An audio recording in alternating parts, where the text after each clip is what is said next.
Hey, Emily! Where are you? The master of the house is home, and why are you here? Hey, answer me! Sorry I couldn't reply you sooner. Where are you? I'm at my parents' house. Huh? I told you last night, didn't I? My dad strained his back, and my mom asked me to help out until my sister comes back. I'm going to be here for a few days. It's just a strained back, right? Um, Besides, he should be fine since your mom's there. You need to come home right now and make me dinner. You haven't prepared a bath for me yet. And you haven't ironed my shirt for tomorrow either.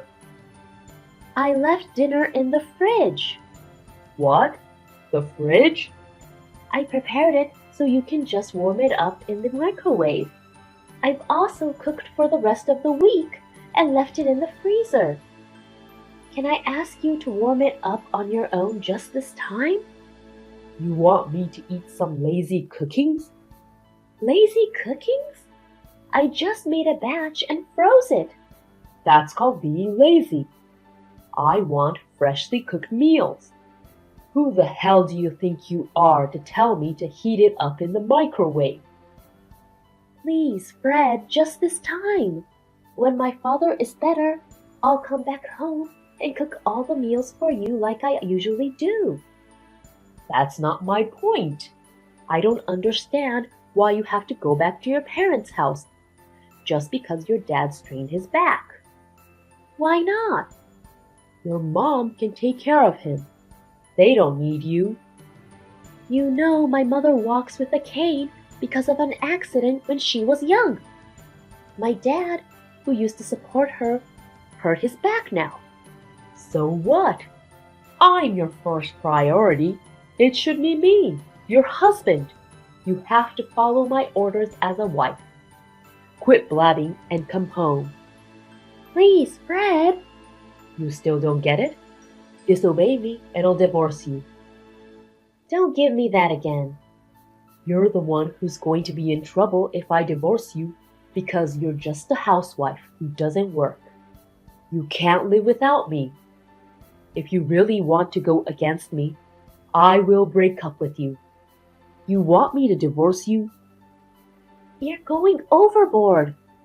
Come home right now if you get what I mean. No, I won't. I'm not going home. Huh? You're important to me, but I think my parents should be my priority right now. Damn, do you really want a divorce? I'm sorry. Please be reasonable this time. Okay then, divorce it is. Fred, aren't you taking a day off today? Are you going out somewhere? Oh, it's you. Where are you now? I'm back home. Looks like you haven't touched any of the meals I cooked you. Of course I haven't. I can't eat such lazy cooking food. I prepared them for you even though I was going to be late going to my parents because I knew you wouldn't cook them yourself. I wish you'd at least heat it up in the microwave yourself. I don't need it coming from a wife who has disclaimed her role in taking care of me. You'd better be sorry and reflect on how stupid you were if you don't want me to divorce you. When are you coming home? Huh? I'm not going to just come home like nothing happened. What? Why? It's your punishment for neglecting the master of the house. If you don't want me to divorce you, you'd better reflect on your own stupidity. Stupidity? Oh, and one more thing. Speaking of your punishment, I'm not putting in any money this month. What? I'm the one who supports you, and I can't tolerate your attitude. I'll exactly show you what you get is what you deserve. Call me when you're ready to apologize to me. Fred! If you don't want me to divorce you, you'd better apologize properly. Later. Hey, Emily. I haven't heard from you at all. Still no remorse? It's about time you need some money, don't you? I call you because I know you're struggling. Hey, Emily. You know, being stubborn won't solve anything. Oh well, I'll give you a little more time. If you're sorry, all you have to say is that you're sorry and apologize to me. You'd better call me if you don't want me to divorce you. Hey, Emily! Why don't you show some remorse? If you don't, I'm really divorcing you. It's just those simple words. Just say that you are sorry. If you can't even say that, you're not worthy of being my wife. Show some remorse if you don't want the divorce. Oh, hi. What the hell is wrong with you? You finally responded. Do you know how long it's been? Let's see, about 3 weeks? You haven't contacted me once so far. I contacted you a week ago out of mercy. Who the hell do you think you are? Oh, you contacted me? Huh? I didn't notice it since I blocked you. Blocked me? You blocked me? Yeah, that's right. So that means you have no remorse? Remorse on what? There are plenty of things you should be sorry for, especially the fact that you're not following my orders, even though I support you financially. That's the first thing you should be sorry for. You don't seem to get it, do you? I know you've run out of money to live on, haven't you? What makes you think so? Because the money I've been putting in every month from my paycheck is gone by now, right? You're a housewife who doesn't work. There's no way you can survive without me. If you get that, you'd better listen to me. You don't have to be tough with me. I'm not being tough. I know you can't live on without me. I have no problem though. If you give me an attitude, I'll divorce you. I'm sure you've learned in the last 3 weeks that you're only you because of me. I'm the reason you're here. I'm actually making a good living myself. I don't know what you're talking about. You're living in poverty. What do you know? What the hell are you talking about? You won't listen to my orders? I'll file for divorce if you act against me. I already did. What? My goodness, I found your endless angry messages when I unblocked you to inform you that I filed for divorce. You're blowing up my phone. What? Wait a minute. How did you get the divorce papers? I don't remember giving it to you. Oh. Did you fill it out and turn it in without my consent? You're screwed. It's called forgery of a private document, and it can invalidate a divorce. You're so lame. Makes me laugh. Ha! You forgot about it, didn't you? Forget what? You kept the divorce papers that's been filled out in the safety box. What? You bought a little safety box when we got married. Oh, that safety box? Yep, the one you work with the dial to open it. You once told me that if I disobeyed you, you'd get a divorce. You filled out a divorce paper with our names on it and threw it in the safe with a big smirk. But from the looks of it, you didn't remember that I also had an access to the safe. Wait a minute. We originally bought it for both of us to use it. It's only natural that I would know how to open it too, right? Seriously? I didn't think you'd leave the divorce papers behind. I had to take a close look at it when I opened the safe. But the fact that you repeatedly mentioned the divorce, I figured that you actually wanted me to turn it in. So I submitted it to the city office yesterday. What? Wait a minute.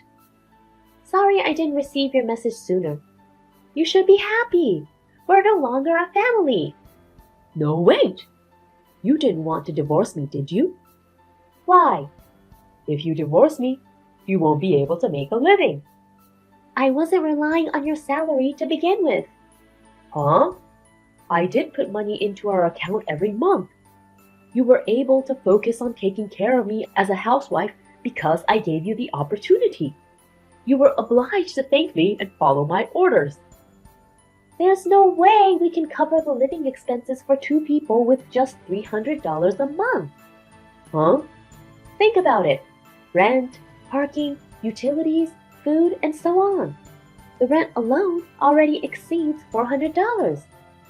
You don't even need a brain to know that $300 is not enough. You can't even do simple addition and subtraction. Maybe you might need to go back to elementary school. Huh? Well then, how have you been making ends meet? You don't even work, and how can you afford to put in some money?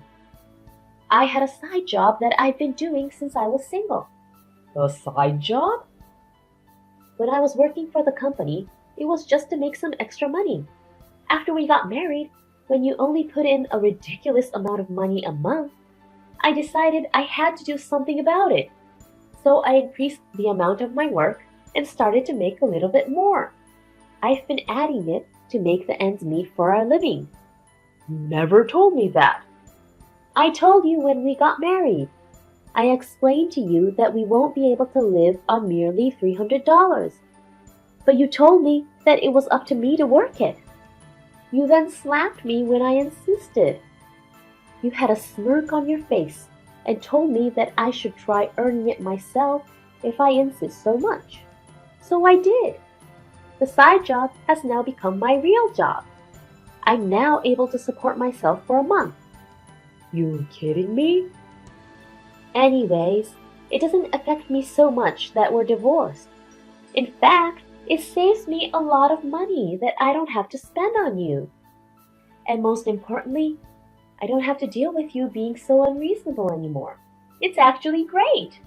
I'm getting more work, and everything is going well. You know what? What? If that's the case, shall we get back together? Why? I'll be more equal with you from now on. What's with your attitude? You're not superior to me. You can be with me again. What's not good about it? Didn't I just tell you that I feel great that I'm no longer with you? Meaning, I'm better off without you. But, it's kind of lonely for a 30-year-old woman living alone, isn't it? Especially at night. I don't want to support an unemployed man. What? You made a big mistake and got fired, didn't you? What are you talking about? I've told you about a friend of mine who works for that company. Not only that, your 3 girlfriends dumped you, didn't they? What? I know you were seeing 3 other girls. For the first few weeks after I left home, I know you crashed at one of your girlfriends, Amy's. But she kicked you out when you got fired, right? No way. How do you even know this? I do have enough money to hire a personal detective. A personal detective? According to the report, you've been putting almost all of your paycheck into Amy and 2 other girls, haven't you? You know about that too? I never showed you my bank status, have I? The detective agency reported to me that they suspected you had spent all of your salaries on your girlfriend. Wait, you hired a detective with my money? I want my money back. I paid out of my own savings that I'd had before marrying you. Huh? That's so wrong though. You've used it without consulting me. My savings is my personal property. Whether we're married or divorced, it solely belongs to me. That's not fair. It's not wrong, and I'm not being unfair. I'm actually entitled to ask you for alimony for having an affair. But since you're unemployed, you won't be able to pay me much. Seems like your girlfriends thought you were single. Wait, did you meet them all? Sort of. Poor girls. They're only 20 or so. They were crying when they found out that you were married and that there were other girls on the side. Is that why Amy kicked me out? Exactly. She said she'll file a report if you ever go back to her place. And she's already ready to file a lawsuit if you ever start stalking her. The 2 other girls have said the same. No. Anyway, I find your existence nothing but trouble from the bottom of my heart. Just disappear from my presence, and I will not ask you for alimony. Wait a minute. How about I become a housewife and you earn the money? See? Don't you think that would work? What are you talking about? You can't even do a single housework. You think the housework is so easy, huh? You look down on housewives and house husbands, don't you? No, but... You really are such a pain in the ass. Get lost already. Don't say that. I'm coming home now. Can't we talk about this? I've moved out already. What? I already canceled the lease on the apartment. Hey, you can't just. That's my room. The contract was under my name. It's my room. What are you talking about? I told you the contract was under my dad's name. What? Why? You threw all of the renting procedures to me and didn't care to deal with it. You didn't even care to sign the paper. How can I put your name on the contract? Plus, you only put in $300 a month. That's why I sent your stuff to your parents' house. Wait, where are you at right now? So long. A few days after, I received a call from his parents and an apology for the trouble Fred had caused. They had mailed me some cash, which I left it with my parents for now. According to my ex-parents-in-law, Fred admired becoming a dominating husband when he saw his colleague acting such a way to his wife. Of course, his colleague was also divorced by his wife. Anyhow, my marriage with a cocky douchebag only lasted a year. After Fred went back to his parents' place, he found a new job. But again, he was full of himself and cocky to the girls at work, and caused some problems again, and he was fired in the end. His parents finally disowned him, and they don't even know where he is now.